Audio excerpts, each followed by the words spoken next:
we sort of came up in a similar city of like blue collar bar show, fire halls, was like the gauntlet. VFWs. Yeah, right. Yeah. Where when you go to New York or LA or even, well, Chicago has it, I guess, but you go to some other cities and they're like, oh, we don't leave. A lot of times they don't leave the city itself, and you, a true road dog, have put so many miles on to little places, one nighters. What do you think? What do you think the worst one nighter, like not a run of shows, just one night you drove all the way there? You're like, this is the farthest I've driven for the least amount of money, stage time, happiness. Uh-huh. What do you think? Could you think of one? So I feel like my driving and like the payoff had like kind of a bell curve where like I when it first started out, I was so excited to go anywhere. Like I would Right. drive anywhere for no money. It would be 5 hours round trip for a guest set, and like I was just too excited to do stand up, So like to that point, it didn't bother me, and then it got to the point I think where I started to kind of get paid gigs. Where then I had to like weigh it out, where I'm like, oh well, it's this far, and what am I making, and yada yada yada. But the one that came to mind when you mentioned that, I drove into essentially the upper peninsula of Michigan, way, way up there. It was like 9 hours from Cleveland. And that's not including stops and everything. So it took me probably Right. closer to 12 to get there. And I did it in one day. I did the whole leave at 4 in the morning and then get there and check in. It was at a casino, an Indian casino in the upper peninsula of Michigan. Oh my And god. I drove up there. It was like one of my first feature gigs for like a booking business in the Midwest. And I was like, all right, I'm excited. This will give me more work with them. It's going to be amazing. So like spending 12 hours in the car and then getting there, and it's like everybody's smoking inside, and it's one of those where there was like, as soon as you walked in, like you felt it. You felt like nobody really wanted to be there, and like everybody probably just had comp tickets, or if I don't Right. even know if it was free or not, to be honest with you. But like I checked into my hotel room, and then when I went down to the actual showroom, probably about a half hour before the show started, it was pretty full.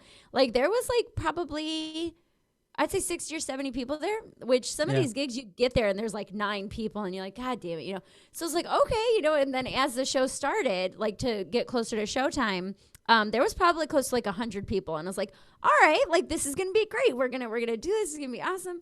All older. Like some people had Oh oxygen tanks. yeah. Like, oh my God, like casino age. Right. Um, and I remember being pretty excited because I was like, okay, this is like 100 people. This is gonna be great. And I went up and I did the 30 cold, which is that's when nobody even announces you. You just walk on the stage and start the show. So it's like, oh, cool. So now I have to do a half hour. And when I say that these people hated me, Yeah. like hated me, like I didn't get anything. Like they weren't laughing, they weren't booing. I would have rather had them boo or tell me how much they hated me, like out loud, instead of just sitting there, like arms folded, no expression, no laughs. And it's like I couldn't even blame it on poor attendance because there was a Right. 100 people there. It was so hard. It was so bad and so terrible to get through that 30 minutes. And I was working with a guy I had known for a long time. And he hadn't seen me in a few years. So I was like kind of excited to be like, oh, I'm so much better now. He's going to see me now that I'm like, I'm doing it. I'm on the road. And then I just ate my whole dick for like 30 straight minutes. And then I remember like going back to my room and just crying because I was like, what am I doing? Like, this is the worst thing. And I left super early in the morning the next day to drive another 12 hours back home. And it was one of those where you have so much time in the car just to reflect on the horrible decisions that you've made up until that point where it's like, I was supposed to be a pharmacist. Like, what am Yeah. I doing in this car right now? It was awful. It was so bad. Yeah, I think that's something that people don't realize if they're not comics, where like, yeah, you have a bad show, but then you also have all of the time after that until probably your next show, Yeah. to where you're just thinking about, and to be alone. It's one thing to like be home, to go home to your apartment or your house, but to be alone in a car with just your thoughts for 12 Mm-hmm. hours is like you really do start to think like I have really messed up, you Right. know. And it's like, people like, oh, listen to music, listen to podcasts. I'm like, I don't think you understand how long that is. Right. Like, most people are never alone for that long. Like, Right. Unless you have like a really long sleep. right. Like And then you're that's not even it. really conscious for that, you know? Right, exactly. That's horrible. And then it's just also like it's isn't it funny how like if that show goes good and you're driving those 12 hours, you're like, "Oh, I'm doing it. I'm stopping at gas stations. I'm getting snacks," right? If the show goes bad, you're like, "Oh my God, I'm eating at gas stations." Yeah. You know? Yes, Like that it's is exactly completely what it is. different. Right. Yeah. Because like you could be driving and bopping along and you've got like, I'm like, oh my God, I love Taco Bell. And like you're just getting Mhm. in and you're like, I can't believe I'm eating Taco Bell right now. Right, right. Like, I can't even afford to eat a good meal, you know. dude. It got to the point Sucks. where I was 2018 and the first half of 2019. I was stringing together a lot of those to just do those homemade runs where you're just picking up $100 a night to headline for in these horrible little shitty podunk towns in a bar where it's not even a side room of a bar. They just like they built a pallet stage and have you standing in the middle of the bar. And it's so funny because when you reached out about this, I was like, I don't even know if I have one that I could talk about because there's just been so many where Right. there was this. Okay, one time I drove again up into Michigan. It was like on the lake side, the Lake Michigan side, not Superior. Mhm. Drove way up there to do a theater gig. And now when you hear theater gig, you think like, oh, you think like Brian Regan. You're like, okay, like Right. $2,000 and people are going to be dressed up. And it's gonna be this. It was like this old rundown theater in Michigan. And it was probably 400 seats. And when I got there, there was, I'm not kidding, like 11 people spread out, not even sitting together, like 2 over here, 3 over there, one guy down here. I was so upset because I'm like, this was Yeah. only like a 6-hour drive, but I was like, come on, man. Like, what do I have to do to make, like, I was so frustrated. And I happened to be texting with another comic at that point. He was more experienced than I was. And he like told me something that kind of flipped my mindset and that I've held on to this day because I was in such a shitty mood and I honestly didn't have an hour and I had booked an hour. So I was like, there's no way I can stretch my 38 minutes into 60 for 11 people. I just can't do it. And the comic, his name's Mike Baldwin. He's super funny. He and I were texting and he was like, "Why are you mad at the people who showed up? Like those 11 people didn't have to be there. So don't take it out on the 389 who aren't there. You need to have a good time with those 11 people." He's like, "You spent all day in the car. Are you really going to get out of it and now be pissed off and now have a bad show because you're mad that these 11 people paid to come see you?" And once he said that, I was like, okay, he's right. Like, I'm done wasting my time being pissed off about the people who showed up. Like when you phrase it that way, it's just kind of like, man, I am being kind of petty. You know, you wish it would go better, but this is the hand you're dealt. This is the show that you have to do right now. So make it happen, you know? Yeah, it's like, well, somebody has to do this show and my name's Right. on the poster. So Right. it's probably going to be me. And you do get that feeling where you're like you're mad at the world and the people that you take it out on are the ones that are there. You Yes. know, where have you had this where I was just talking about this with another comic where you see like an audience that maybe they just something doesn't feel right where like maybe they're a little chatty or they're not a very large audience and you start to build up in your head like you're going to go after them. You're like I'm going to be a little mean with them to like set them straight. And then you get up there and you kind of snap and they're like, "Whoa, like what? Why are you mad at us?" Yeah. You sort of have like it's like if you're dating and like, you know, you yell at your partner because they didn't put a bowl away, but it's really like 3 weeks ago you've been mad about something Yeah. where like everything just starts coming out. Have you had that where you just sort of lose it on an audience?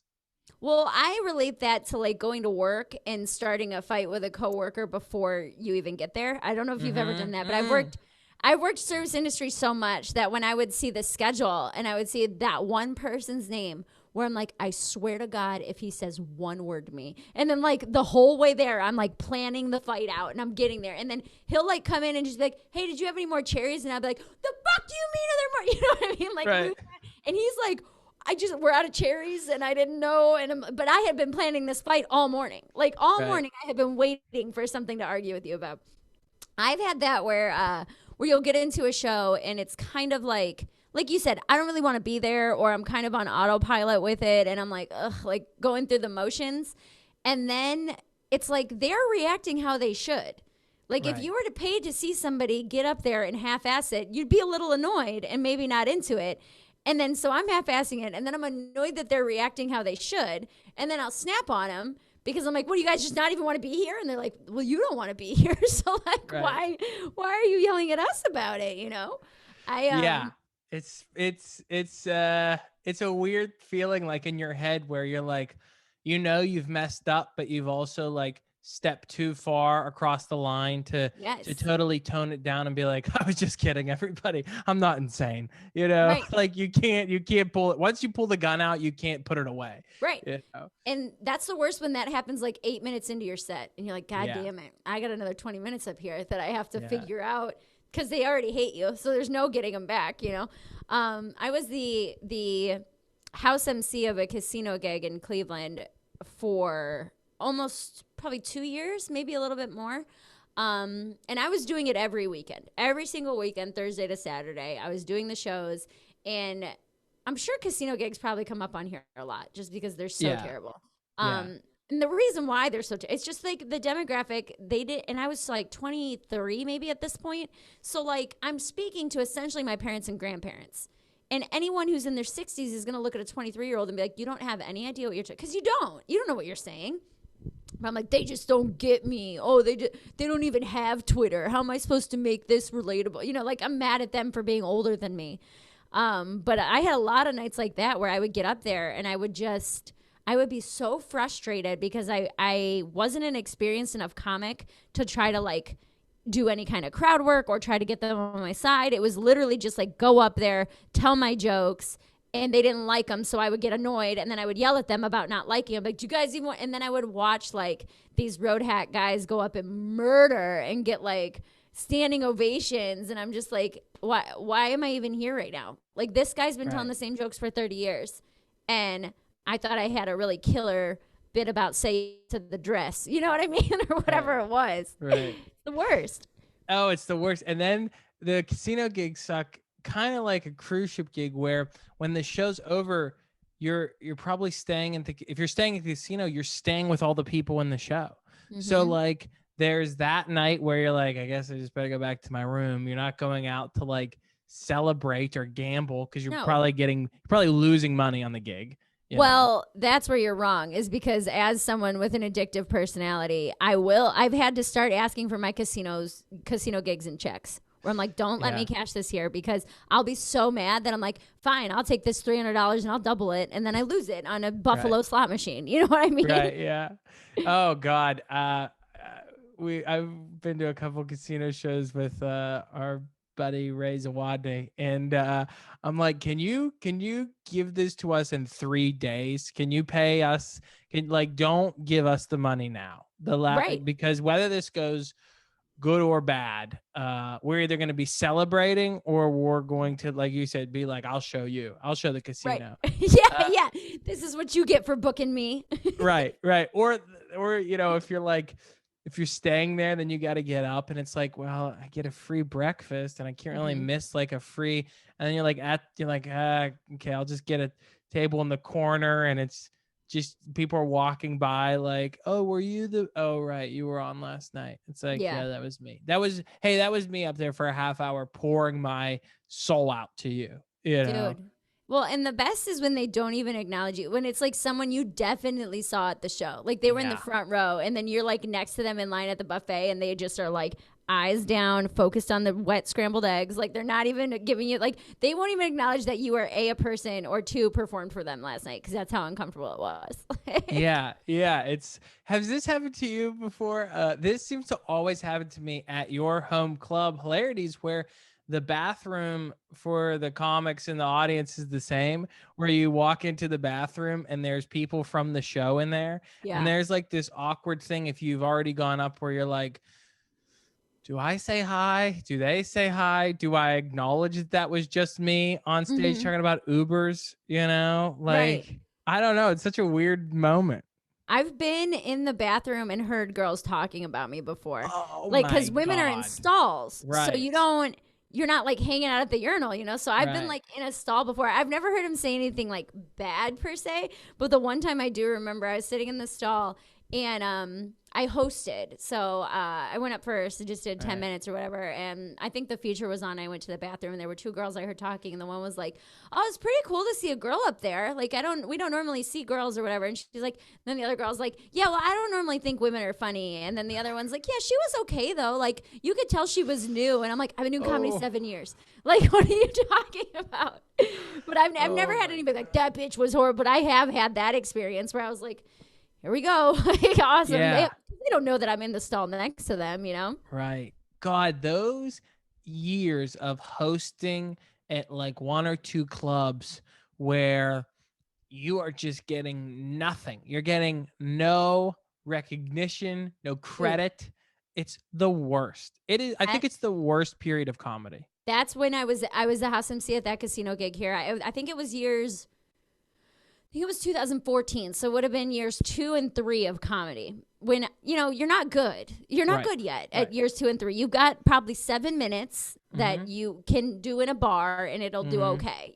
So then you go from that to now I'm hosting every weekend for 15 minutes for old people, and I'm telling you, it's the only time where I was very, very seriously considering quitting comedy because I was like, I can't get through. It doesn't matter. Like I'm not good. I don't know what I'm talking about. These people don't care. And my petty ass, if I did have an okay set or if I fought with them and got them to the point where finally at the end they clapped or whatever it might be, and then the feature did really well, I was so pissed because I'm like, Yeah. you didn't have to fight with them, blah, blah, blah. Like it was just because I was annoyed and not mad at the feature for doing well, but I was like annoyed at the audience for liking them and not liking me. Or like I wanted some kind of credit for like breaking the crowd open or something like that. I don't know what it was, but that happened often. I remember the thing that used to scare me the most when I was hosting would be if the headliner was like, do some time in between. Because I was hated like, that. oh my I God, still like hate that. I've done all my time. I've Mhm. done it and I don't. And then you're like, what jokes do I have there? They're like, do like a minute. It's like, I don't even know what a minute is. Like, Right. Dude, Dude, I had one time at that casino gig, the headliner, so their credit card machines crashed, okay? And the headliner was already in his closer. It was like this big like musical closer where he laid down on the stage and so it was one of those. And so he's in the middle of it and they're in the back like trying to get him to stretch, and he basically was like not doing it. And so he comes off stage and the manager of the room comes up to me. He's like, I need you to go up there until we can get our credit cards back on. And I was like, you don't understand. Like, I already did all 15 minutes that I have. Like, I can't. And then going up after the headliner, who just got like essentially a standing ovation for this big, huge musical closer. Like, people didn't like me at the beginning. Now you're going to send me up there again to try to riff with them after they just loved that guy. It was awful. And I remember I came back into the green room and I yelled at the headliner. I was like, are you kidding me, dude? He's like, they're not going to make me stretch. If they want me to do more time, they can pay me more money. And I was like, do you know what you did to me, though? I was like, I've been doing comedy 3 years. I only have 15 minutes. And then I had to go up there and stretch with them for another 15 minutes that I clearly didn't have. And I like straight up yelled at him. I was like, you know that you have more time. You know that you have more material and you could have done it at the end. And he and I are actually still pretty good friends to this day. And I think it's because I yelled at him about it. I was so mad. I was like, who do you like? It would have been no big deal for you to go up and do another joke or another chunk of 10 or 15 minutes from the 25 years you've been doing comedy. I was so pissed. I was so pissed. He could have even said like, hey, that's it. And then came off the stage and went back on like it was an encore, or just went back on and said, the credit card machines are down. Let's goof around until they're back up and running. Right. Because someone who has that experience has that in their, utility belt. And a 2-year Right. comic, I'm up there like shitting my pants, like, I don't know what, I can't, who's the, you know what I mean? Right. After I already didn't have a good set, like, come on, man. Yeah, you start to like do crowd work that you realize you're not equipped for. You're like, "Hey, so where are you from?" And they're like, Poughkeepsie. It's like, "Okay, and where are you from?" Right. Baltimore. All right. You're just asking people questions. You're not even making anything funny out of it. Right. It's brutal. What we got to be careful with this, I guess. Um I'm always curious to know. Sometimes shows are ruined by the audience. Sometimes shows are ruined by the situation, whether it's like bad lighting, bad sound, whatever it is. And sometimes shows are horrible because of the other comics around you, where you're like, oh my God, when you get the poster or you get the lineup and you're like, you got to be kidding me. It's much like the thing of like checking the schedule and you go, oh my God, I'm working with them. Have you don't have to say who, but have you had that before where you're like, this is going to be the longest weekend of my life having to work with this person? I haven't. I've been very lucky in my comedy career, okay, because my home club is Hilarities, which is one Mm-hmm. of the best clubs in the country. So Yes. when I'm emceeing, it's usually for pretty good people. So Right. as far as like I've and it's always on those long drives where you drive 7 or 8 hours and then you get to this sea-level room and then you realize you're like, oh, this is not going to be a good weekend. Like, I don't know that I've ever done it when I looked at the lineup immediately, but like Mm-hmm. after that first show, when you're like, this is going to be weird. Like the rest of the weekend, I know we're not going to talk, like whatever it was. I did a club in Ohio where I was sharing a condo with the feature act. So Oh this is my when I was God. still traveling to host. And I asked them, I was like, obviously they're not going to put me in a hotel, but they were like, hey, we have this condo. If you're okay sharing it with the feature act, it's 2 rooms. Like you'll have your own bedroom, yada, yada, yada. So me and the headliner knew each other. And so we were friends and we were chatting and yada, yada. But the feature was like, he was that like lifetime road middle act, which I don't think honestly will exist anymore after COVID. But there was a time where you could make a living being a feature on the road, where you're making Yeah. $600 plus merch a week. You know what I mean? So you're making probably close to $1,000 a week, and on a bad week, it's still $600. They pay for your flight, they pay for your hotel. There was a time when that was just what people would do, and they'd kind of get Right. stuck there. And so he was one of those guys. And so me and the headliner are trying to connect with him. And we're in the green room the first night. And we're just like, he's like, the headliner asked him, he's like, hey, where are you from? And he goes, oh, I don't have an address. And he was like, okay, like, but like, where do you live? And he goes, no, man, like I live on the road. I work 50 weeks a year. And we're like, okay, we get it. You're a working comic. You don't, where does your mail get sent? And he's like, well, I guess you could say that I'm from Washington. I'm like, what does that even mean? Like, where did you grow up? I guess you Right. could, like, so he was like trying to prove that he was like the most comic of all of us, where he's like, I live on the road and like, oh, this and that and the other. And like, he tried to get me to listen to his special, Oh my like his God. 30-minute special that like he recorded on his phone. I was like, I'm not doing it. Was like the next morning. I was like, absolutely not. Like he was just constantly trying to one up us and be like, I'm the hardest worker or whatever. And it was awkward because I shared that condo with him. And so I would just like stay in my room until I heard him leave. I'm like, I don't want to interact with you at all if this is the guy you're going to be. And his jokes were so bad. Like if you're going to be that guy, at least Right. have funny jokes. At least make it so I can't say anything about you. It'd be like, yeah, he kind of sucks as a human, but he's a good comic. And then everything he said, I'm like, anybody could be telling this right now. So like, I don't know where this ego or if it's all insecurity that's like pouring out because you know where you're at. I don't know, man. But that was probably the most awkward weekend I had, where I was like, I don't even want to be around this guy. I think I've worked with that guy at least 100 times in multiple different forms. Yeah. But I think that comes from a place where it's like good comics never have to tell you that they're good. Like I'm also of the mindset, and I think you are too, where it's like I would rather let them know nothing about me and like be pleasantly surprised Yes. than be Yes. like, yeah, I'm really good. I work a ton, and then go up there and have, whether you are good and you have a bad set or you're not good, then they're like, what are you talking about? You suck. Well, that's like I actually I I auditioned, one of the worst sets I ever had. I auditioned for Kevin Hart's Heart of the City.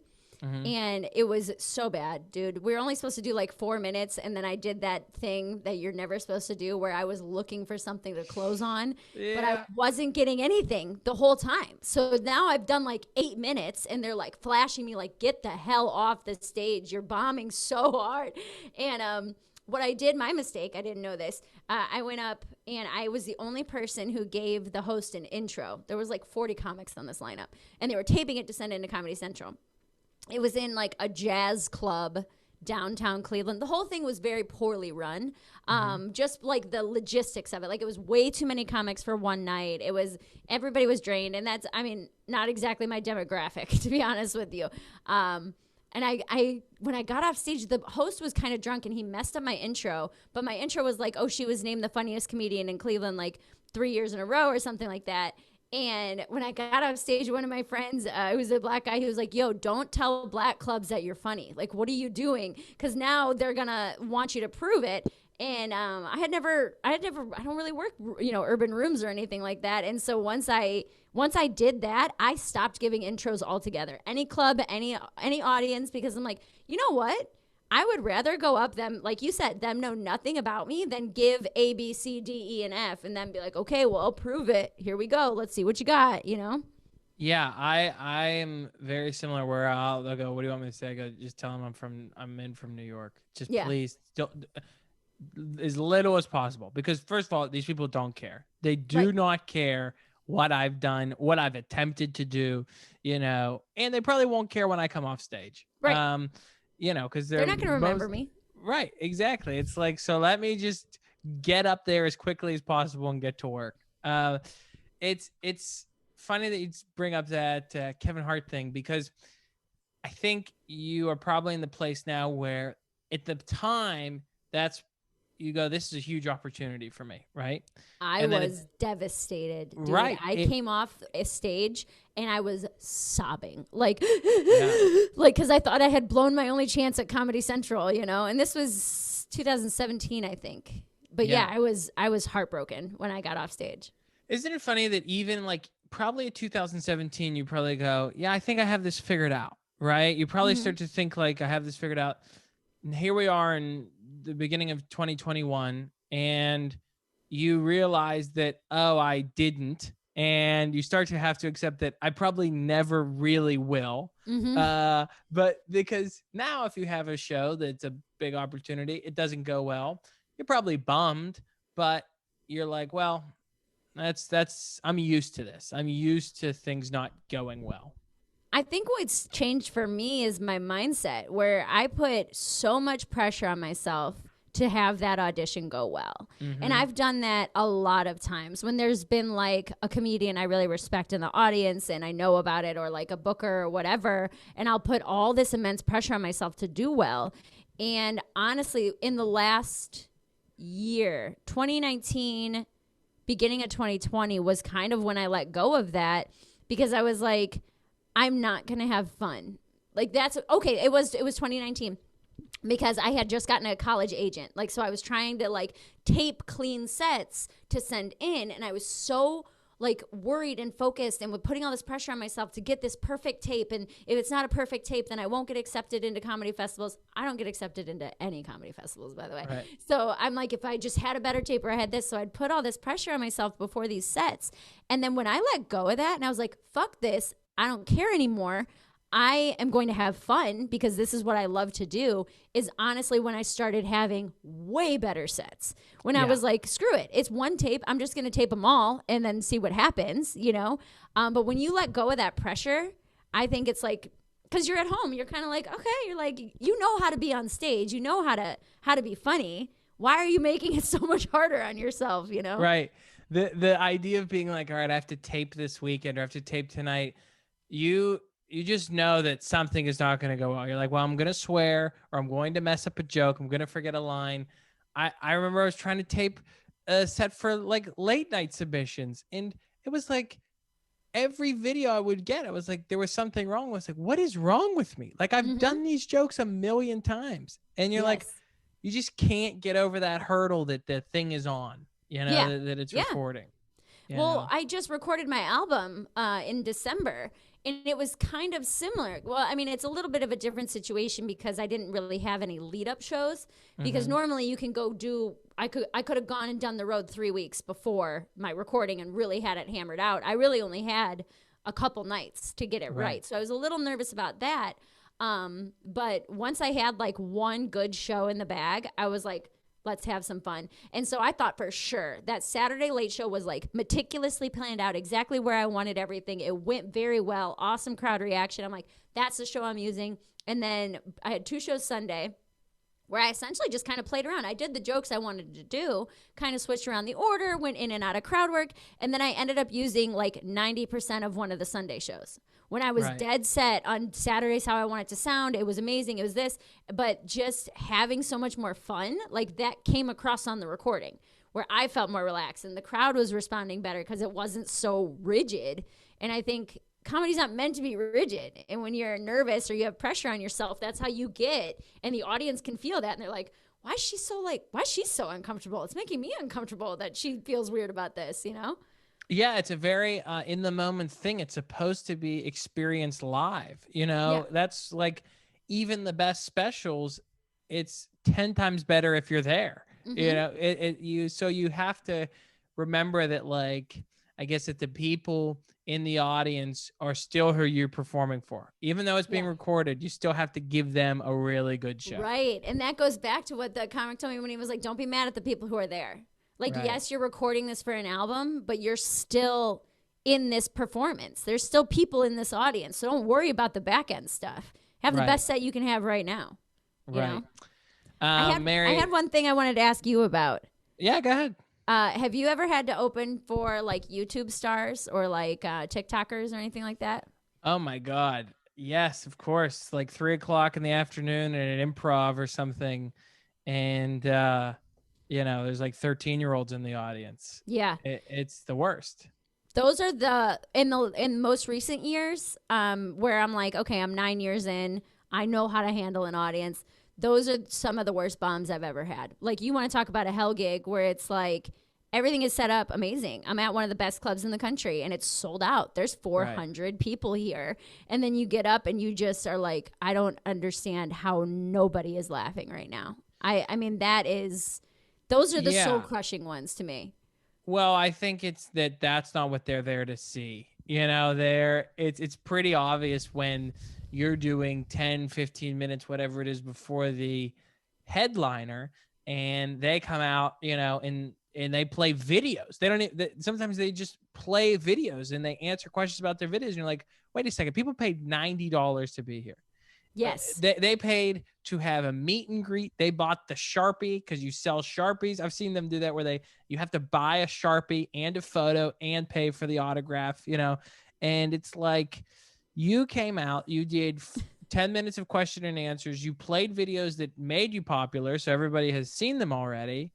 And then that was the show. Yes. It's the most frustrating thing in the world. Like, my thing, I don't get mad I have a very hard time calling them comics. I don't get mad at those people for cultivating an audience. That's amazing. Right. And that's what everybody's trying to do, So I'm like, I can't hate you for finding a way to do it. That's honestly great. You have a business side of it that I don't have. Mm-hmm. But I get so mad at the crowd. And then I have to tell myself, I'm like, they're not a comedy audience. This is probably some of their first time ever stepping into a comedy club before. Right. And they do just want you to say whatever your tagline is or that person's like catchphrase or whatever. And you're just sitting there and I'm like, those are the nights when I'm like, I know how to be a comedian. I know that. I know that I'm good. Like, what the hell is wrong with you guys? And I'm like, all right, they're 17. Like, they don't get it. Those are probably some of the worst that I've had in the last couple of years. Yeah, it's like a college show, where you're like, this is probably the first time anyone's seen a comic, and they have no idea how this is supposed to go. Right. You'll get that too, where it's like you have certain comics that work super clean and they do an all ages show. And it's like, noon and they're serving like chicken fingers and potato smiley faces.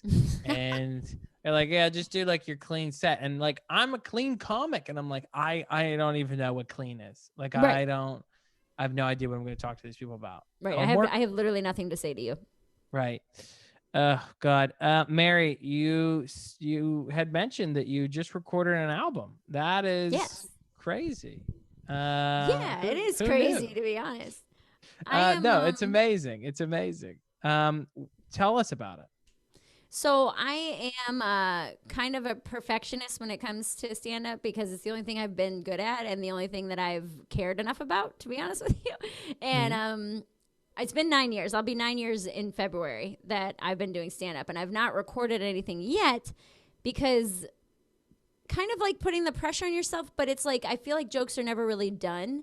Right. You know, you can have the same joke for a few years, and if you're doing it and you're tagging it and it's always being fresh, like I had a joke that I put on my album that's about 6 minutes now.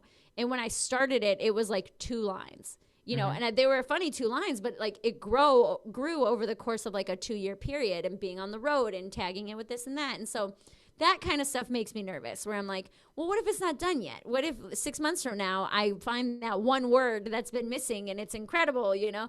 So I've been in that kind of state of mind with as far as recordings go for the last 9 years. And then what pulled the trigger for me on this one is like this is material that I'm like not as attached to anymore. Like I don't Right. feel it the same way I felt it 2 or 3 years ago when it was fresh and raw. Like most of it is about calling off a wedding and like trying to figure out how to be a person again after you're like, okay, I'm going to be with this person for the rest of my life. This is where my life is going. And then when that's gone, you're like, what, how do I even survive now? You know? So I'm not in the same place emotionally that I was or mentally. So it's like, I love these jokes. They're funny. I need to get them out, you know? So I kind of like had to relive it and remember like, man, I was going back through some of the like old recordings from like 2017 and 18. And I was like, I was so sad. Like Yeah. I was so sad and so angry that there's sometimes I would get up at like an open mic and I would just start yelling from the very beginning. It would be a 4 minute rant that would get an applause break, but it was only because it was a rant. I wasn't saying anything funny. Right. I was like, oh my God, you were so angry and upset. And like, it was such a vulnerable time for me. And so to like have to revisit that, it's a little bit funny because I'm like, okay, drama queen, fucking relax, you know? But then Right. to revisit it and refeel it, it was kind of a weird process, you know, because it's stuff that I've dealt with and kind of come to terms with.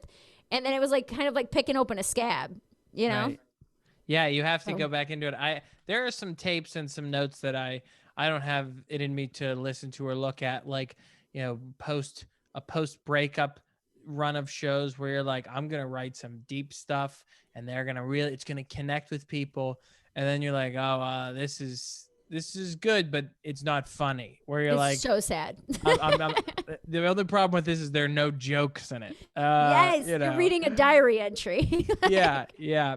Um, before we get to the end here, and I wanna make sure we talk about the album when it's coming out. My favorite question to ask comics on this: bad show, bomb, whatever it is, whatever you call it. Maybe it's just something doesn't work right. The audience is a little off.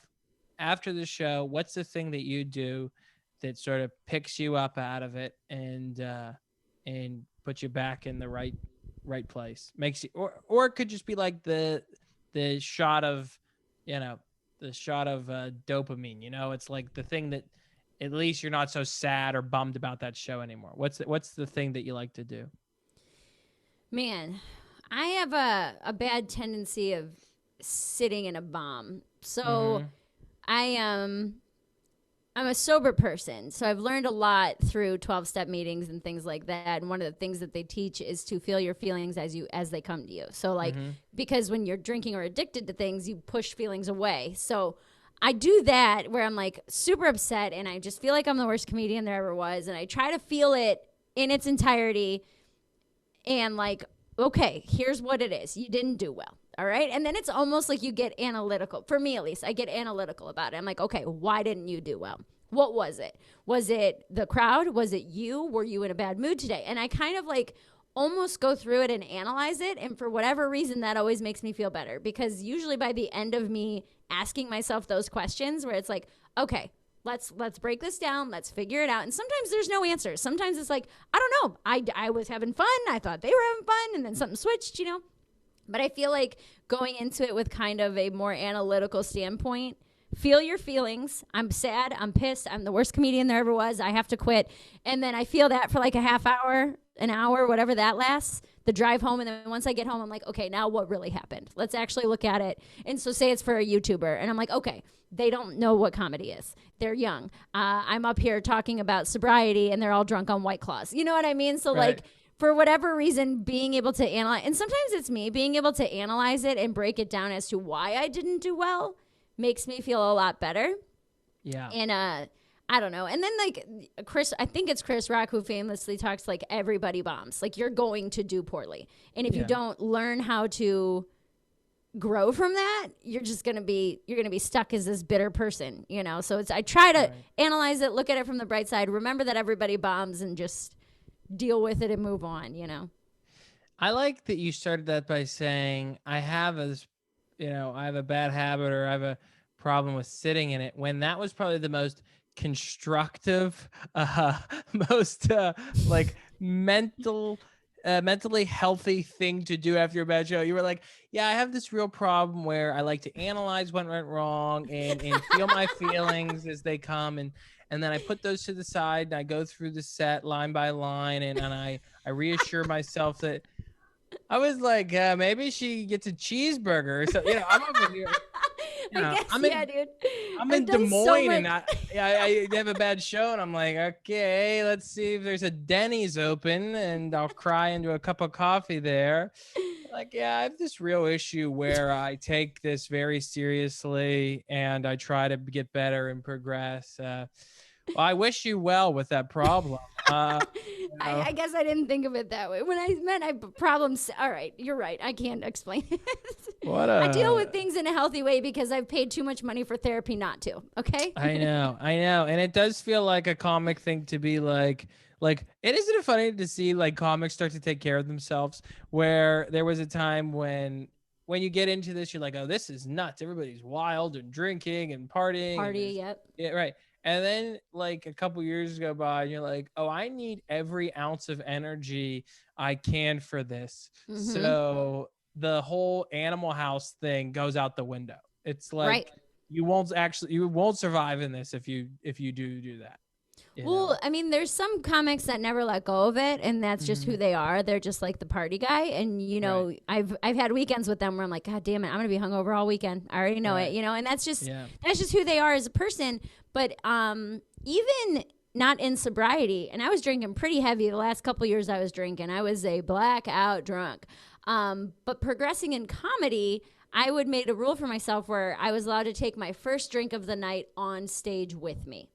And if it was a 2-show night, at the late show. So I wouldn't drink until after I had I'm being paid. I think that's what the difference is. When you're just getting drunk and doing showcases or you're getting paid in drink tickets or whatever, when you make that transition to people are paying $25 a ticket, they got a babysitter, they had dinner, like those people have invested $200 into tonight. Yes. The least you can do is not be drunk for this. You know, at least just give them the respect that they deserve to say, hey, I care about this too. I appreciate you being here. Let me hold it together for 20 minutes while I'm on stage, you know? Isn't that funny? It's like the least we're asking of you is to not be drunk while you work. While you're at work. We're paying you to be here. It may not be what you think you should be paid, but really thinking about it from an audience standpoint where I'm like, man, people, because like my sisters have kids and everything, so I think about what it takes for them to leave the house for a night. And I'm like, all right, the least I can do is not smoke weed before this. You know, like let me I can do whatever I want after the show. But before the show, just be sober. Like, why is it so hard, you know? Right. Comics have a tendency to sometimes consider ourselves these tortured artists, you know, and nobody gets us. And then when you realize that you could potentially be hammered at work, you're like, yeah, maybe we can drop the whole my starving life is so artist. hard. Right. Yeah. It's like you got stoned and were paid cash to tell jokes and you're gonna just party after.